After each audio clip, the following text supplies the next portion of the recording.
You're not gonna be like bands from the Rose going to any op hoods out here in LA. You went to Lefty's neighborhood. That was pretty controversial. That shit was funny. I seen that. A lot of people on my ass about that one. Why? Because I like brought him out here, he did an interview, and then he did that. I think it was a different trip. I think he came down on a separate trip to do that. But still, people were like, "Oh, you're platforming this dude, and now he's out here. He's disrespecting LA." Nah, but it really this is a West Coast platform. You feel me? It gotta be like all the West. It can't just be over here. You know? Yeah. Nah. When I realized, like, damn, there's like 6, 7 Norteño rappers that I'm actually really lacking because I haven't interviewed. I was like, why the f? Because nobody else interviewed them. Because if you sit there and look at Spotify numbers and look at who's really making money and who's really popping, right? You match them up, and bro, we're shitting on them like, off top, literally. For real, bro. Like, do some numbers as far as like how much they get paid a month. Check on your phone right now. Me? I have, and I don't know if what I have seen necessarily supports what you're saying because we got people like OGZ out here, Shoreline Mafia, Phoenix Flex, and like I've looked at it, and it's like I feel like the top Norteño rappers are kind of like 300,000, 400,000 monthly listeners, and then you've got a bunch of dudes like OGZ who are like 1.5 million or something. I looked at it probably 6 months ago. And then too, like you said, gotta look at it too, brother. I'm not saying it's equal because obviously they have it a little bit easier being down here for sure. Yeah, exactly. Their platform is right here in LA, right? And LA is a big ass huge audience. Yeah. You think about LA, honestly, that's Hollywood. That's like number one. That's like movies, music, all that shit off tops. And so that's like niggas' home base, like type shit. So they got the audience off tops favoring them. I mean, OGZ want to sign to Atlantic. They're in the same city that you grew up in. Like he's from Hollywood, like that. They're in Hollywood. Like that's pretty smooth. You know, it's 2025 in the whole wave as far as like going up our people for the culture in the whole North region. Like it's really popping through the cracks to where it's like you can't ignore it. Because when you play it, it's just like who these people, you know? It definitely sound way harder than this shit. Cause you know how it be, bro. It'd be like, yeah, the nigga have I guess at the time way more numbers, but if you like compare the music, it'd be like, bro, this shit more slapping for sure. Yeah, well, I feel like in general, we've just kind of like seen the Mexican rap community in LA, in California as a whole, like really kind of like develop their own scene over the past, I don't know, maybe even like 10 years with all the food pages and everything like that, to the point where like people really listen to rappers like from their area and they're concerned with them. They have their local celebrities and shit. Sure. It's not like everybody's like, oh, I can't wait for this new major label to drop a album. It's like, nah, you got like a dude down the street from you that's rapping that you're probably listening to and shit. And so I feel like up north, same thing. Like they've gained an understanding of their own culture. Look, my shit's popping out in my section, like for surely, but that's not even on my top 5 cities. And like, so my shit's hella popping out there, but like out here, like they're popping too, and it's probably less popping, like, you know, like fans wise and shit. But like, there's more people, so that it pops up more type shit. So like right there, LA is like, you know, the home base, home section. So that shit is finna like boost that up for sure. It's crazy because on my end, LA, I be capturing other audiences. Yeah, LA is my top city. Where I guess they with me the most right here. Yeah, I mean, it's such a big market that it's like you could be extremely popular in Northern Cali versus like, you know, much less popular down here, but there still might be more people listening down here just because the population is so dense. Yeah. For sure.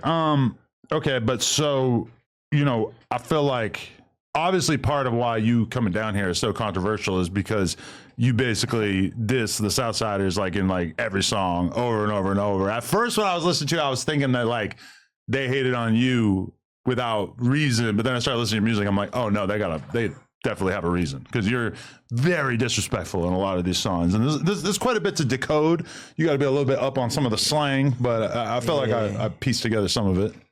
Yeah, bro, it's common sense. How we were saying over there in Washington, it's like it's funky. Like it's a whole bunch of tension, a whole bunch of like just I guess things happening to where people feeling some type of way, and it's it's always kind of on us because it's just like reoccurring. It's just like how we living, you know? Really? Or how, it's just. But it's like this problem that I feel like we've seen this play out on this podcast so many times in recent memory where it's like somebody will diss a hood or like their enemies, but then that diss term also applies to another huge group of people that are offended by it, even though they just wanted to talk shit about dudes down the street. But like you say, like we seeing suckers every day, like, you know, like probably, you know, like we run into each other. It's really close quarters out there, because like in Washington, it's like really close quarters. Definitely. It's so close, bro, to where compact. It's so close to where that's that's obviously why they got to separate people when they go to jail, because they can't have them together. Oh yeah, it's like that. It's exactly like that. Like they can't have them together every time. Definitely, yeah. Because we've seen this problem with Lil Brazy, who I don't know if you guys relate to him. Nah, I see them getting slapped hella times online. Yo, me too. Like every other week, to the point where I see bro get slapped every week. I see a new clip of him getting slapped. I don't even like watch it. I'm just kind of used to it. He was dissing the homies. I was like, the fuck is letting on? He was on here, just for the people who aren't sure what I'm saying, he was on here dissing Norteños like crazy. And then he's like, shout out Lefty Gunplay, fuck the Southsiders. Like he's dissing Southsiders too. And I'm kind of like, you know, they're not gonna, with you saying that.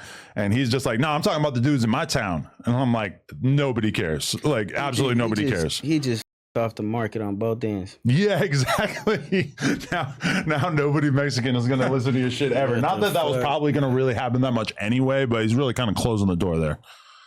Yeah, I was retarded. Yeah, that was a wild one. You think that was up to put a 15-year-old kid on camera saying that shit? Yeah, whoever obviously was running that is that was me. Yeah, that was me. No. Oh, then yeah, that's for sure. Well, I didn't do I didn't beat his ass, but we let him say whatever he wanted to say on camera. You ruined that nigga career. Or bro. Did I amplify it to a level that he might never have seen otherwise? No. Bro, just. Oh yeah, you cross this shit over. Oh man, I mean, on one hand, it's like he's an up and coming rapper. Who am I to censor you? Who am I to tell you like, hey, cut. Yeah. Don't diss gangs on my podcast. Don't diss any of your ops. He's gonna be like, what? That would be a hard conversation. I don't know if I'm ready for that. Even as a 15-year-old, it's like, bro, he's doing this in his music. Doing more. Yeah. Like a kid, it's like a little kid. It's really not 15, because you could tell, like, wherever he grew up, he really still like 10, because he's like super unseasoned. Like you could tell, like, bro, he's still on some 10-year-old shit. That's a good point. Like, he don't seem 15, right? No. Most of the 15-year-olds I know are a little more mature than him. Nowadays, like, they're really not their age, because they're just lost. Like, well, his voice cracks all the time too, which is kind of like, by the time you're 15, your voice usually kind of settles into a little bit of a deeper voice. But when they're running down on him and he's like, no, mom, you're like, oh shit, puberty ain't even kicked in yet. Still a bitch. That's my boy though. I still believe that he could really be something rap wise. I feel like he's going to reemerge at like 18. Nah, it's over. It's over. No, as far as, because we're talking about the people wanting to seem real, like, his whole foundation is just unreal. So I don't think no one's finna gravitate. No one's finna be like, oh yeah, put on Lil Brazy. Let's go crazy. Let's get buff. Let's smoke. Like, but I don't believe you, because there's always gang members that want to make money so bad that they'll co-sign some goofy shit that they know that they shouldn't. 6ix9ine did it. A million other rappers over the years. I just feel like it's gonna be 100 times harder than what it already is to kind of fall in the algorithm of some motion with some music. Yeah. But I feel like people are going to keep paying attention to him no matter what, you know? It's too crazy to look away. Yeah, I guess so. Hey, huge shout out to Everything 420. Thank you for always keeping us stocked with goodies over here at No Jumper. Seriously, everything you need is right there in the E420 app. I mean, everything, whatever your vibe is, fast and discreet shipping, and they always have deals going on. Use code NOJUMPER for more money off.